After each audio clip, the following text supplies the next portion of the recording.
দোস্ত, আমার ওয়েস্ট বেঙ্গলে হিন্দু মুসলমান সকলকে ভাইকে আমি বলছি যে আব্বাস সিদ্দিকী ভাইজান যে কথাটা বলছেন যে নওশাদকে কেউ যদি দালাল বলে থাকে তাহলে নিশ্চয়ই তার জন্মে কিছু ডিস্টার্ব আছে। তো আমরা মনে হয় কথাটা ঠিকই বলেছে, কেননা উনাকে দালালে কিছু তো দেখতে পাওয়া যাচ্ছে না।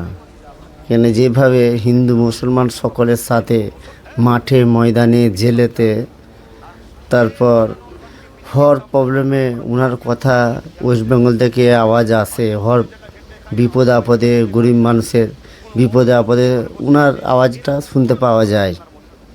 তো যারা স্বচ্ছ রাস্তায় থাকে তারা কথা বলে থাকে, আর যারা গলদ রাস্তায় থাকে তাদের আওয়াজ পাওয়া যায় না, কেননা তাদের ভয় সবসময় লাগে যদি আমি কথাটা বলি ওনাকে খারাপ লেগে যায়, সামনেওয়ালাকে যদি আমাকে টিপে ধরে,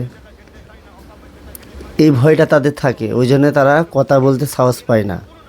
আর যার ভয় থাকে না, যার কাউরি কাছে মাথা হ্যাট করে না, সে সব সময় সামনে সামনে কথা বলবে, যার ইমানের পাওয়ার যার থাকে।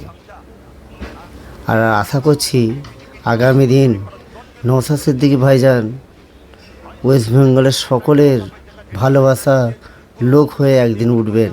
আর যারা এখন দালাল বলছে তাদের কথাটা মিলিয়ে নেবেন, তাদেরকে একদিন পস্তাতে হবে। এটা আমার বিশ্বাস, এটা আমার পার্সোনাল একদম বিশ্বাসের কথা বললাম। আর এই ভিডিওটাকে আপনি ভাইজানের কথাটা শুনুন। কোনো অবৈধ ইয়ে করে বসে আছে, এরকম কোনো না কোনো ফেতনার মধ্যে কথা বুঝে আসছে না। কত বড় শয়তানিরা।